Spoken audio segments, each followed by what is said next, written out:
Hi bakunze wa HUMURA TV SHOW ndabashuje yambi mwiriwe mwaramutse mumeze mute banje kubahobera mu izina rya Yesu Kristo amahoro y'Imana abane namwe ndizera yuko aho muri hose hatandukanye mumeze neza abatameze neza namwe siko bizahora nicyo kintu mpora mbabwira ameze neza rero namwe mushima Imana yo mu ijuru kuko iba yakoze iby'imbaraga nkuko rero bisanzwe iteka murabizi ko kuganira byo twabigize umwuga kandi twabyiyemeje tugomba kujya tuganira uko byagenda uko ariko kose tukungurana inama ku yindi iminsi ikicuma.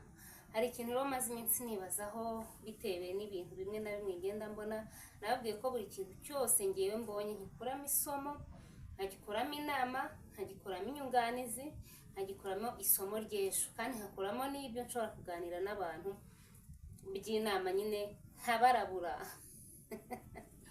kugira ngo ejo cyangwa ejo bundi utazisanga mu mutego runaka kandi mu by'ukuri aho kwigira harahari habaye henshi nta biguzi ushobora kwiga wicaye ahantu runaka ugafata telefone yawe cyangwa mudasobwa yawe ugaplayinga ahantu ukabwiye nko kuri HUMURA TV SHOW ukareba ibiganiro ukunze bikaba byagufasha. Ubwo rero muri ibi bihe twirinde icyo bise ubujiji, twirinde icyo bise kuzisanga turi ahantu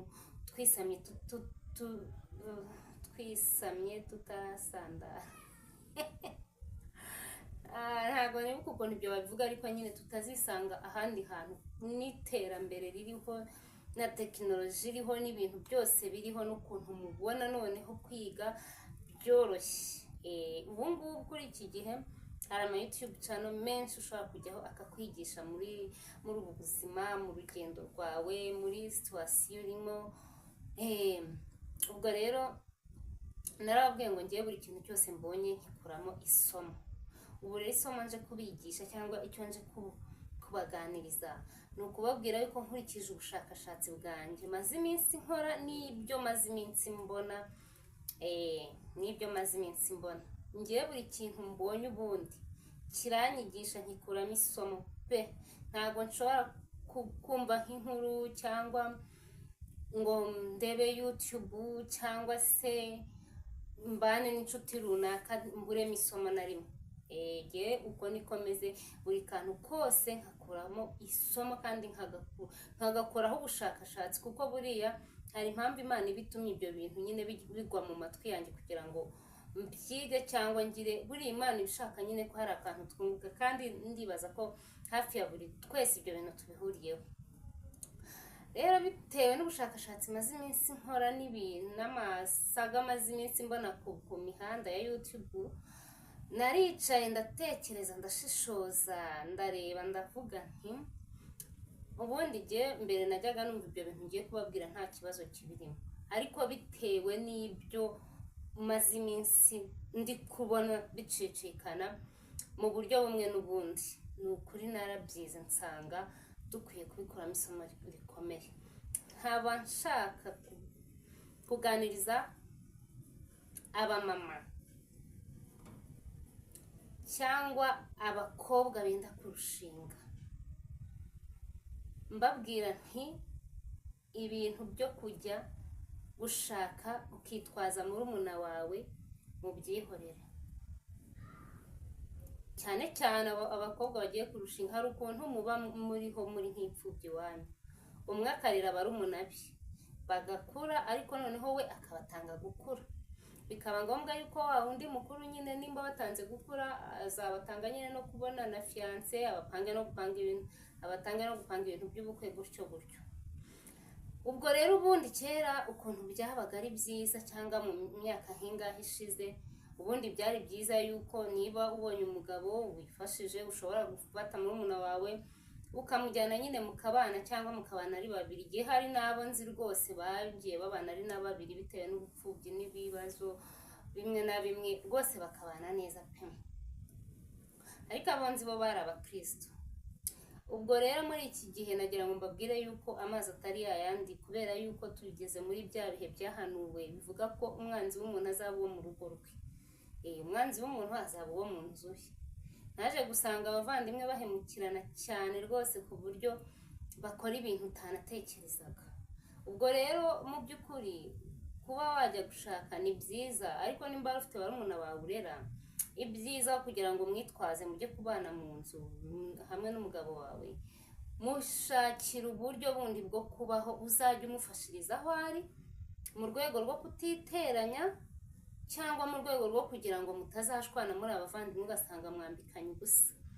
Umufashiriza aho ari, kubera ko hari igihe ushobora kumutwara yagerayo rwose iby'ubuvandimwe akabishyira ku ruhande.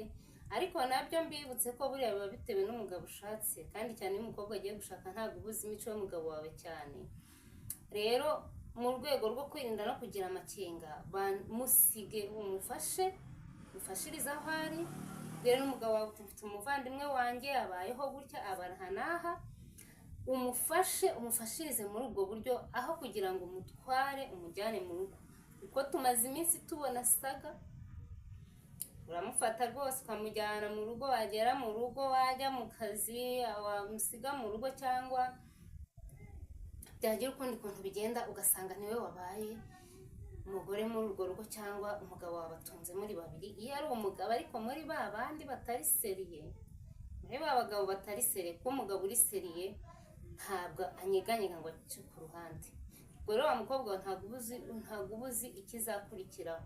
Kandi buriya nimba n'umugabo yamaze kumwimenyereza, biragoye kujya buriya niyo wamufata ukamujyana nyuma tayari kominikasiyo iba yaramaze kuboneka, ntacyo wakora. Amaherezo ahubwo ushobora gukuramo agahinda kadashira, ugasanga ibyo wise kugira neza, kwita ku muvandimwe wawe bikuviriyemo amazi abira, cyangwa bikuviriyemo ingaruka utigeze utekereza. Ugasanga biguteye kwicuza ibyo bitagishobotse, ugasanga biguteye agahinda gakabije, ugasanga nyine ubayeho wicuza ibintu utigeze utekereza mu buzima. Rero mu by'ukuri bajya bakunda kuvuga ngo kwirinda biruta kwivuza. Mu by'ukuri niba uri umukobwa ukaba urimo upanga iyo mishinga, ukabona iki kiganiro, ni ukuri genza gake, kuko umwana w'umuntu arahinduka. Yego mwonse rimwe, ariko umwana w'umuntu arahinduka. Yego mwonse rimwe waranamwitangiye unamubeshaho rwose, ariko nshuti yanjye umwana w'umuntu arahinduka cyane. Bitewe hari umukobwa mperutse kubona rwose aza avuga mukuru we, amuvuga ibintu byose byo mu nzu uko byabaga bimezwe, yabanaga n'umugabo we, avuga uko yasuzuguraga mukuru, avuga uko mukuru yasuzuguraga umugabo we. Mana yanjye, ibyo bintu narabirebye ndabyitegereza, ndavuga nti kandi ubu ngubu disi bakiri kubana nta baramera, nta muntu arabona. Nyine yabonaga ari mukuru we umufasha utuntu twose, ariko kuko bamaze kubana bakagenda umugabo we nawe akamukunda, arahindukiye, yibagiwe imyaka murusha, yibagiwe struggle yagize nk'umuntu mukuru wamubanjirije. Buriya abantu bakuru bajya bavunika cyane. Ibyo byose yibagiwe aho yamwitangiye, yibagiwe ibintu byose yaba yaramukoreye. Arangije aza abonye mukuru waje gutaka kuri social media avuga ibyo umugabo yamukoreye bibi, nawe rwose aragenda yaka kamera asebya mukuru we guhera ku munsi wa mbere kugeza ku munsi wa nyuma batandukana. Akajya avuga ati oya umugabo we nyine byabaga bimeze gutya na gutya, undi ati yewe byabaga bimeze gutya na gutya. Mana yanjye, ni ukuri mwabantu mwe hari ibintu ureba ukumva urumiwe. Buriya nyine waramusuzuguye pe, kuba waramusuzuguye byo simbigaruka, kuko kuba umugabo wa mukuru wawe yagutereta mukagera no ku bindi bintu, kandi uzi ko uri mu rugo rwa mukuru wawe bamushyingiyemo byagenze gute akakwitangira, aho ngaho ho rwose waramusuzuguye bikabije. Ariko rero niba umusuzuguye ni kimwe, ariko byibuze gerageza unagire n'ibyo unahisha. We kuko urumva ntabwo ubuzi ngo umuntu avuze ukuri, ntabwo ubuzi ngo avuze ibinyoma.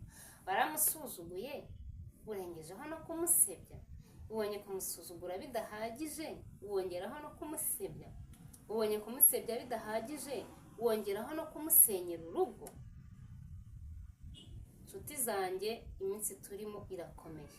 Niba uri umukobwa ukaba ugiye gushaka ukaba ufite murumuna wawe, musige iwanyu cyangwa umusige muri geto mwabanagamo, ujye umufashirizaho. Naza iwawe ajyaza nk'umushyitsi uje kugusura ariko atahe, kuko niyo minsi turimo. Kandi mwa bantu mwe mujye mwiga buriya mu by'ukuri ino mihanda ngiye mbona YouTube yaziye igihe, ariko kandi noneho umva yatumye tumenya byinshi, tuma bamwe bahemuka, tumenya ko abantu bahemuka, tumenya ko abantu ari abagome, tumenya ko abantu bahinduka bagira gute. Rero nshuti, ugiriye inama, niba uri umukobwa ukaba ugiye gushaka ukabona murumuna wawe nta bundi buryo uzamufashamo, mufashiriza aho ari, wimujyana mu isakoshi, wimujyana si isakoshi yawe, wimujyana si imyambaro uzambara, si igitenge uzambara, mbese wowe icyo utazakora ntuzigere umwibagirwa, mwiteho umufashiriza aho ari, ko n'ubundi yaba ari wowe arakonsoma, ari na wenyine yakonsoma. Mubere imfura uvuga uti ngewe nimba nta n'akazi ufite nzabigenza gutya na gutya, ariko nyine uguma aho ngaho. Iyo niyo nama mbahaye. Ikindi rero, hari ukuntu nawe uba ufite murumuna wawe mubana mu rugo, tuvuga umaze imyaka 5 ururimo cyangwa 10, ariko uko yaje ubona bigenda bihinduka, n'abantu bakakubwira bati nyamara uriya mukobwa gutya na gutya, ugatinda kubyumva kubera yuko ari umuvandimwe. Bibaho, hari ntabwo warenganya umuntu watinze kubyumva kubera yuko hari ibintu uba wumva utahita wumva. Ariko niba waramuzanye mukazana uje gushaka, ukaba utangiye kubona hari utuntu tw'utubazo twa hato na hato n'abantu batangiye kumukemanga, ni ukuri musezerera, umubwira uti muvandimwe wanjye, reka nkushakire ubundi buryo bwo kubaho, ariko ube uvuye ahangaha gatoya. Niko bimeze. Hari igihe uba wumva abantu bavuga ibintu ariko ntubyumve, cyangwa rimwe na rimwe ukabyumva ubundi ntubyumve. Ni ukuri ntabwo byoroshye muri ibi bihe. Niba rwose umufite ukabona akemangwa, musezerere. Kandi hariho n'igihe buriya ngo iyo nagukemanze n'umugabo wawe atangira kujya akubonamo, akabona nyine nawe akakwereka nyine ibimenyetso by'uko hari ibyahindutse. Ni ukuri musezerere mu cyubahiro, mu kinyabupfura, by'umusengera nawe azabona urwego arugemo. Ariko cyane abakobwa, ako kana ya bintu narabibonye birambabaza, mbikoramo n'isomo ko nari mbibonye aho ngaho. Ubwo rero icyo ntazabaha nicyo nzaba ntafite. Iyo niyo nama numvaga nabaha kuri uno munsi. Ngaho mukomeze mugire amahoro y'Imana abane namwe, ibyiza bw'Imana bubabeho. Ngewe n'inama iyo ngiyo mba ndi kubaha, kandi hari igihe nawe waba ubibona gutyo, ariko wenda wibaza utese ndabigira. Uriya ushaka amahoro uyategura mbere. Ushobora no kumubwira uti ntabwo tujyanye nyine mbere, agasa nk'ubabaye akibaza byinshi. Ariko nanone buriya icyo umenyereje umuntu ku munsi wa mbere nicyo amenyera. Ubwo rero ushobora kubona bisa nkaho bigoranye, ariko nanone mu rwego rwo kwirinda, buriya gukumira icyaha kitaraba ni byiza. Aho kugira ngo azaze usange bihinduye isura, usange murashwanye, usange mwambikanye ubusa nk'ibintu bimaze iminsi mbona.